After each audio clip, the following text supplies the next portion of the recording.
जन्म तो कोई भी लेता है इस धरती पर, लेकिन उनमें से कुछ ही लोग होते हैं कि जो अपने नाम का इतिहास रचकर मरते हैं। और उन्हीं में से एक है हमारे महाशय गुलाटी जी, जिन्होंने पूरे वर्ल्ड के अंदर अपने बिजनेस का सिक्का जमाया और इतिहास रचा है। महाशय धर्मपाल गुलाटी का जन्म 27 मार्च 1923 को हुआ सालकोट के अंदर, जो कि आज के समय पर पाकिस्तान के अंदर मौजूद है। और उनके घर के पास ही उनके पिताजी का मसाले का दुकान था, चुन्नीलाल गुलाटी का, जो कि अपने दुकान के अंदर वो मसाले बेच के घर चलाते। धर्मपाल गुलाटी जी की पढ़ाई वहीं पर उनके पास के स्कूल के अंदर ही हुई थी, जहां पर उनके पिताजी ने उनका एडमिशन किया था। लेकिन धर्मपाल गुलाटी जी को पढ़ाई से ज़्यादा लगाव नहीं था और वो ज़्यादा स्कूल भी जाया नहीं करते थे। और उनकी पढ़ाई लगभग 5वीं कक्षा तक ही हुई और उसके बाद तो उन्होंने स्कूल जाना ही छोड़ दिया था, क्योंकि उन्हें पढ़ाई के अंदर उतने इंटरेस्ट नहीं था। और उन्हें लगभग है ना बचपन से एक शौक था अपने पिताजी को देखते हुए कि उन्हें भी एक बिजनेस करना था। तो जैसे धर्मपाल जी अपना स्कूल छोड़ के स्कूल से ड्रॉप आउट होते हैं, तो उनके पिताजी उन्हें अपने खानदानी दुकान मसाले की दुकान के ऊपर बिठाते हैं। लेकिन धर्मपाल गुलाटी जी कुछ अलग टाइप के व्यक्ति थे। जैसे कि 2 टाइप के लोग होते हैं, एक अपने बाप का बिजनेस आगे बढ़ाना चाहते हैं और दूसरा जो कि अपने बाप से कुछ अलग करना चाहते हैं, यानी कि अपना बाप का बिजनेस जो होता है, अपने पिताजी का बिजनेस, उनसे कुछ अलग करना चाहते थे। तो फिर जो धर्मपाल गुलाटी जो है ना, वो उसी दूसरे टाइप के लोगों में से आते थे, क्योंकि उन्हें भी कुछ अलग करना था। तो फिर उन्होंने उस टाइम पे जितने कुछ हिट्स पॉपुलर बिजनेस थे, जैसे कि उस टाइम पे चूड़ियाँ बेचने का बिजनेस था, या फिर कुछ आईने का बिजनेस था, या फिर उन्होंने लगभग जो उस टाइम पे चावल बेचने का बिजनेस था, वहाँ पर हिट था, वो भी उन्होंने ट्राई किया। लेकिन उन्हें किसी भी बिजनेस के अंदर सक्सेस नहीं मिली। तो उसके कारण उन्हें वो सभी बिजनेस छोड़ के फिर से जो अपने खानदानी बिजनेस था, मसालों का बिजनेस, उसी के अंदर आना पड़ा। लेकिन उनके अंदर बस एक लगाव सा था, मुझे कुछ भी बनना है, लेकिन बस बहुत बड़ा बिजनेसमैन बनना था, ऐसा एक उनके अंदर लगाव था। और वो जो दुकान थी मसालों की, जो उनके पिताजी ने शुरू की थी, वो लगभग 1919 के आसपास से शुरू की थी। यानी धर्मपाल गुलाटी जी की लगभग 2-3 साल पहले, जन्म से 2-3 साल पहले उनके पिताजी ने वो दुकान शुरू की थी। लेकिन बाद में जब उनको बिठाया जाता है उस दुकान के अंदर दुकान संभालने के लिए, यानी धर्मपाल गुलाटी जी को, तो थोड़े समय के बाद उनकी रुचि बढ़ जाती है उस बिज़नेस के अंदर और उस दुकान के अंदर। और वो थोड़े समय के बाद वो इंटरेस्टेड हो जाते हैं उस दुकान को चलाने के लिए। और वो जैसे ही एक लगभग एक उनको ये दुकान शुरू करने के बाद, जैसे ही चलाने के लिए एकदम ठीक ठाक वो अपना बिजनेस संभाल रहे थे, तो उनके पिताजी समझ जाते कि अब यही टाइम है, उनकी शादी करा देते हैं हम। और लगभग 18 एज जैसे ही कंप्लीट होती है धर्मपाल गुलाटी जी की, तो उनके पिताजी उनकी शादी करा देते हैं ललिता जी से। और उनकी शादी के बाद उन्हें लगभग 1 बेटा और 6 लड़कियाँ हुई। तो जैसे और समय बीतता जाता है, तो थोड़ी समय बाद उनकी दुकान की और रिपुटेशन बढ़ जाती है लोकल मार्केट के अंदर, और उनकी दुकान और बड़ी होती चलती है सालकोट के अंदर।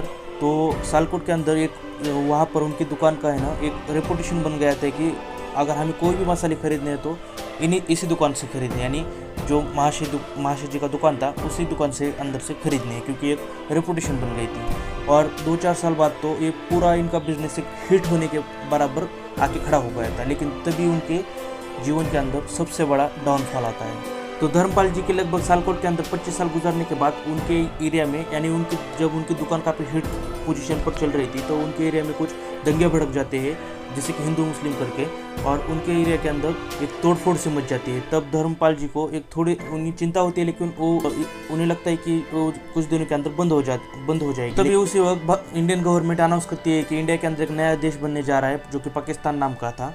और इंडियन गवर्नमेंट अनाउंस करती है कि इंडिया पाकिस्तान पार्टीशन हो रहा है। तो जिन लोगों को जो लोग चाहते हैं कि पाकिस्तान के अंदर जाना चाहते हैं वो जा सकते हैं, और जिन लोगों को पाकिस्तान से आना है इंडिया के अंदर वो आ सकते हैं।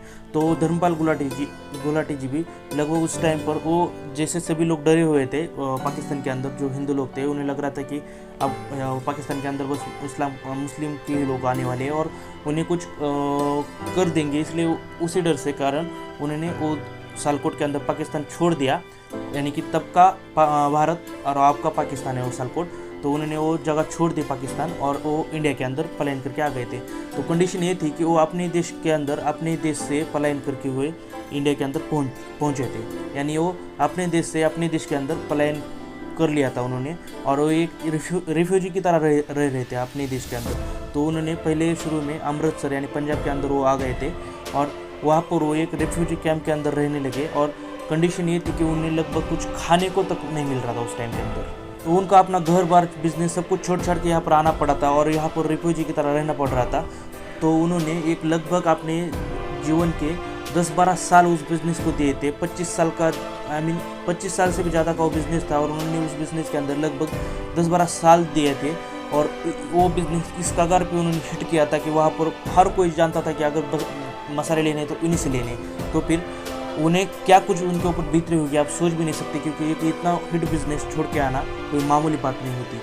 और उनको अपना घरदार बिज़नेस जमीन जायदाद कुछ भी बेचने का टाइम तक नहीं मिला था और उन्हें जैसे थे उसी हालत में छोड़ के वहाँ से यहाँ पर आना पड़ा था। और उनके पास आते समय लगभग 1,500 रुपये थे उनके टाइम उस टाइम के 1,500 रुपये। आप समझ भी नहीं सकते ये कितना बड़ा आदमी इतना हिट किया हुआ सब कुछ और इतने अपने बीबी बच्चे और इतने सारे बच्चों को लेके वहाँ से यहाँ आता है और एक रिफ्यूजी की तरह रहता है। तो आप समझ भी नहीं सकते कि उनके ऊपर क्या बीत रही होगी। धर्मपाल गुलाटी जी जब पाकिस्तान छोड़ के इंडिया के अंदर आ रहे थे तब उनके पास 1,500 रुपये थे, यानी कि जब उन्होंने पूरी अपनी जमा पूंजी इकट्ठा की हुई थी वो उनके पास ओनली 1,500 रुपये थे।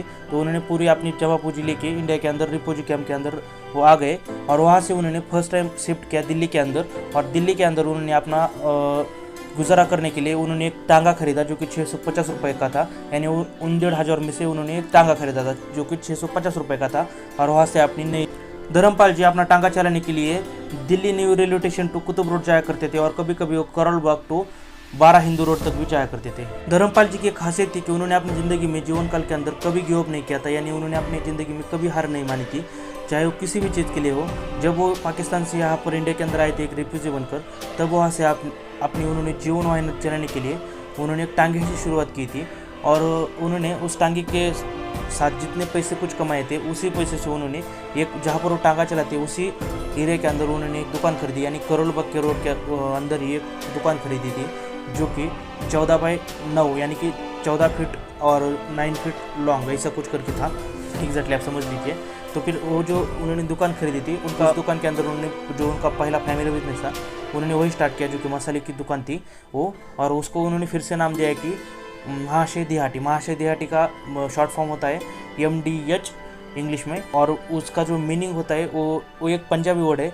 महाशय दिहाटी मीन्स महाशय जी की दुकान, ये पंजाबी वर्ड है दिहाटी। तो जैसे महाशय जी ने उस करोल बाग के अंदर अपना दुकान स्टार्ट किया, यानी फिर से नया बिजनेस शुरू किया, तो कुछ दिनों बाद वो बिज़नेस अच्छा खासा चलने लगा और लगभग 1-2-3 साल के अंदर ही वो बिज़नेस यानी उनकी जो दुकान थी वो लोकल मार्केट के अंदर उन्होंने पूरा उस लोकल मार्केट को कैप्चर कर लिया। क्योंकि अगर हर कोई लोकल मार्केट के अंदर जो लोग आते थे वो चाहते थे कि बस अगर कोई भी कुछ मसाला खरीदना हो तो वो महाशय जी की दुकान से ही खरीदे, क्योंकि उन्होंने उस लोकल मार्केट के अंदर एक अपनी इमेज से क्रिएट कर दी थी। और उसे वो शॉर्ट में ये भी कहती थी कि वो देगी लाल की मिर्ची है, देगी लाल। और उन्होंने 1-2 डायलॉग भी तैयार कर दिए थे, वो बोलते थे कि देगी लाल का तड़का अंग अंग फड़का, ऐसे कुछ करके 1-2 डायलॉग भी बनाए थे उन्होंने। धर्मपाल जी का पहला दुकान तो काफ़ी अच्छा खासा चल रहा था, लोकल मार्केट में इसकी काफ़ी इमेज भी बन गई थी।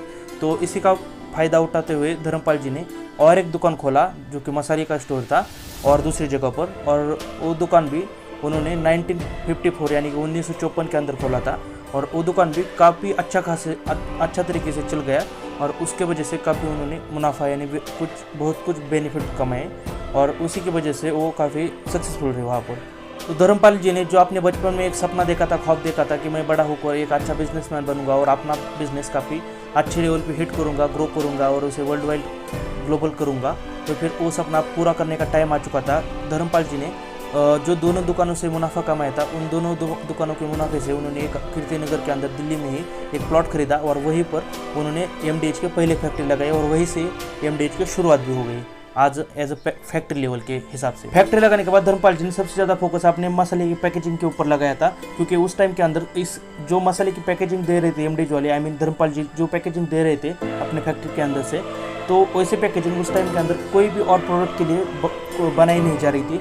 तो धर्मपाल जी ने एक वहाँ पर सबसे बड़ा एक गेम चेंजिंग पॉइंट सा खड़ा कर दिया था, क्योंकि MDH को सबसे पहले उन्होंने पैकेजिंग के अंदर सेट करके ग्राहक उनके जो कस्टमर थे उनके पास पहुंचाया, तो जिसके कारण ग्राहक जो थे उनके कस्टमर, तो उनके मन में एक MDH के लिए ट्रस्ट सा पैदा हो गया। क्योंकि एक पैकेजिंग जब होती है ना एक नॉर्मली, तो जैसे इतनी पैकेजिंग अच्छी रहती है ना, तो उसके हिसाब से एक आदमी का नेचर है कि जितनी अच्छी पैकेजिंग रहती है तो वो उसी हिसाब से एक प्रोडक्ट के लिए एक ट्रस्ट सा पैदा कर लेता है। तो धर्मपाल जी ने भी यही सिस्टम अप्लाई किया था उस टाइम के अंदर और उन्होंने एक सबसे अच्छी पैकेजिंग क्रिएट करी थी। तो फिर ये भी उनके लिए गेम चेंजिंग सब पॉइंट साबित हुआ, क्योंकि एमडीएच को हिट करने के लिए। एमडीएच का जो सक्सेस होने का कारण है, उसके पीछे सबसे बड़े 3 रीज़न है। उसमें से पहला जो है उनका मार्केटिंग स्ट्रैटेजी, दूसरा है उनका क्वालिटी ऑफ प्रोडक्ट, और तीसरा है उनका कस्टमर के साथ जो ट्रस्ट होता है उनका भरोसा कस्टमर के साथ का। तो फिर उन्होंने इसके ऊपर शुरू में मार्केटिंग के ऊपर स्ट्रैटेजी जो बनाई स्ट्रैटेजी, तो उन्होंने सबसे पहले उनका जो फैक्ट्री का जो ऐड है, उन्होंने सबसे पहले एमडीएच का ऐड न्यूज़पेपर के अंदर फ्रंट पेज पर ही छपवाया। उसके बाद उन्होंने जो प्रोडक्ट है, उन्होंने सबसे अच्छा बेस्ट प्रोडक्ट बनाया जो कि प्योर क्वालिटी का बनाते थे वो प्रोडक्ट, और सबसे बड़ी बात वो एकदम चीप प्राइस में सेल करते थे, जो कि बाकी कंपैरिजन में एक कम रेट में था। और तीसरी सबसे बड़ी बात, जो उनका जो ट्रस्ट बना था कस्टमर के साथ एक अच्छी क्वालिटी और चीप प्राइस की वजह से, तो वो उसके वजह से एक बिज़नेस को उनका हिट मिला। उनको जो बिज़नेस का एमडीएच का है ना, एक हिट मिला। और लोकल लेवल पे तो ऑलरेडी ये काफ़ी अच्छा खासा पॉपुलर हो चुका था एमडीएच का बिज़नेस उनका, लेकिन अब दूसरी जो है ना वो फैक्ट्री डालने की वजह से वो उनका प्रोडक्ट इस तरीके से सेल हुआ कि तो जैसे कि करोल बाग, गुड़गांव जैसे एरिया के अंदर पूरी जगह पर एमडीएच का मसाला ज़्यादा तरीके से सेल होने लगा, और लोगों के अंदर एमडीएच के लिए क्रेज सा पैदा हो गया उन जगह के अंदर। तो इसी की वजह से एमडीएच को ज़्यादा हिट मिल गया, और वहाँ से उनका बिज़नेस जो है ना एक पुश मिल गया उनके बिज़नेस को। और इसी पुश के कारण उन्होंने उनका बिज़नेस दिल्ली के बाहर, जैसे कि सूरत, राजस्थान और नागपुर जैसे महाराष्ट्र के अंदर बड़े बड़े सिटीज़ के अंदर लाना शुरू कर दिया। और फिर से उन्होंने सेम स्ट्रैटेजी का यूज़ किया, जैसे कि एडवर्टाइजमेंट, मार्केटिंग के लिए खुद वो जो धर्मपाल जी थे वो खुद आगे आए, और उन्होंने सबसे पहले उन्होंने टीवी के अंदर भी ऐड देना शुरू किया, क्योंकि उस वक्त काफ़ी मुनाफा भी हो रहा था एमडीएच को और हिट भी हो रहा था। तो उन्होंने मार्केट में आने के लिए एक टीवी का सहारा लिया, क्योंकि टीवी के ऊपर काफ़ी ऐड भी चलते थे उनके, और दादाजी खुद आगे आके ऐड देने लगे। और उन्हें धर्मपाल जी को सब लोग दादाजी कह के बुलाने लगे, क्योंकि वो एक दादाजी का तरह दिखते भी थे। और वो यही से उनका बिज़नेस को काफ़ी पुश मिला, और ये बिज़नेस इंडिया के अंदर काफ़ी अच्छा ग्रो हो गया, और लगभग उस टाइम के अंदर ये सबसे बड़ा मार्केट कैप्चर करने वाला स्पाइसी बिज़नेस के अंदर दूसरा बिजनेस बन गया था। इतनी बड़ी सक्सेस मिलने के बाद धर्मपाल जी ने डिसाइड किया कि अब ये बिज़नेस हम वर्ल्ड वाइड को लेकर चलेंगे, और ये जो एमडीएच का मसाला है वो अब हम बाहर भी सेल करेंगे, यानी कि हमारे देश के बाहर भी सेल करेंगे। और इसी डिसीजन की वजह से उनका मसाला बाहर के देशों में भी बिकने लगा, और वो अच्छी तरीके से ग्रो भी हुआ वहाँ पर। और आज की डेट में लगभग 20 से 30 कंट्रीज़ के अंदर उनका मसाला सेल होता है, और उनके मसालों को लेकर बाहर की कंट्रीज़ में भी आज की डेट पे काफ़ी क्रेज़ है। और इसी के साथ धर्मपाल जी जितने एक सक्सेसफुल बिजनेसमैन थे, उससे ज़्यादा वो एक डाउन टू अर्थ रहने वाले इंसान थे, और उन्होंने गरीब लोगों के लिए और उनके वर्कर्स के लिए बहुत अच्छे काम भी किए। जैसे कि कोविड के काल में उन्होंने 7,500 लगभग पीपीटी किट बांटे थे अपने वर्कर्स को, और इसके लिए जो गवर्नमेंट है वहाँ की दिल्ली की, उसने उसकी अप्रिशिएट किया था कि इतना बड़ा एक काम करने के लिए धर्मपाल गुलाटी जी को अप्रिशिएट किया था। और उससे पहले भी उन्होंने लगभग 1984 के अंदर 300 बेड का हॉस्पिटल बनाया था अपने माँ के याद में, वो भी गरीब लोगों के लिए था। और धर्मपाल जी उस हॉस्पिटल को विजिट देने के लिए हर दिन जाया करते थे उस समय पर, और देखते थे कि ज़रूरीमंद लोगों का सही में वहाँ पर इलाज हो रहा है क्या नहीं। और जैसे कि उन्होंने बहुत सारे बच्चों के लिए और बहुत सारे दूसरे लोगों के बच्चों के लिए भी, उनके वर्कर्स के भी बच्चे जो वहाँ पर फैक्ट्री में काम करते थे, और बाहर के जो गरीब बच्चे थे उनके सारे बच्चे के लिए उन्होंने बहुत सारे स्कूल भी खुलवाए। आज के डेट में लगभग उनके नाम के एमडीएच मसाले के नाम के ऊपर 20 से 25 स्कूल भी है, जो कि उनके स्कूल के अंदर फ्री में बच्चों को पढ़ाया जाता है। और तो इससे भी ज़्यादा इंपॉर्टेंट थिंग, जो उनके फैक्ट्री के अंदर काम करने वाले वर्कर्स थे जिनकी बेटियाँ थी, और उनकी बेटियों की शादी नहीं हो रही थी क्योंकि पैसों की किल्लत आ रही थी, चाहे वो दहेज देने के लिए हो या फिर शादी करने के लिए। तो जब धर्मपाल गुलाटी जी को ये बात पता चली, तो उन्होंने अपने खुद के पैसे से उन सारी लड़कियों की शादी भी करवाई, और जो उनको मदद चाहिए उन सारी लड़कियों की उन्होंने मदद भी की। तो इसी वजह से उनके फैक्ट्री के अंदर काम करने वाले जो लोग हैं, एमडीएच फैक्ट्री के अंदर जितने भी लोग काम कर रहे थे, उन सारे वर्कर्स के मन के अंदर एक धर्मपाल जी के लिए एक अलग सा नज़रिया बन गया, और अलग से इमेज क्रिएट हो गई। क्योंकि धर्मपाल गुलाटी जी इतने डाउन टू अर्थ रहने वाले व्यक्ति थे कि उन्होंने लगभग हर एक चीज़ को जाना है, महसूस किया है, जो उन्होंने शुरू के दिनों में जो चीज़ें की। क्योंकि धर्मपाल गुलाटी जी नहीं चाहते थे कि जो दुख दर्द उन्होंने सहा है वो दुख दर्द और कोई उनके सामने सहे। इसी की वजह से उन्होंने बहुत सारे लोगों की मदद की, और जो ज़रूरतमंद लोग थे उनकी भी उन्होंने मदद की। और इन्हीं सारी कारणों की वजह से पद्मश्री अवार्ड भी मिला है धर्मपाल जी को। और धर्मपाल जी बस इनका अच्छा नेचर, ईमानदारी और मेहनत करने के लगाव से वो MDH को इतना बड़ा सक्सेस बना पाए। बस इतना ही आपको बताना था, क्योंकि धर्मपाल गुलाटी जैसे व्यक्ति हर कोई नहीं हो सकता और इतना मेहनत भी करने के लिए बहुत जिगरा होना चाहिए। और यही सब कुछ आपको बताना चाहता था मैं। और आपको वीडियो के अंदर ज़रा भी कुछ अच्छा लगा हो तो प्लीज़ लाइक एंड सब्सक्राइब कर दो यार, क्योंकि बहुत मेहनत लगती है। सब्सक्राइब तो प्लीज़ कर दो यार, अगर लाइक भी नहीं करते तो।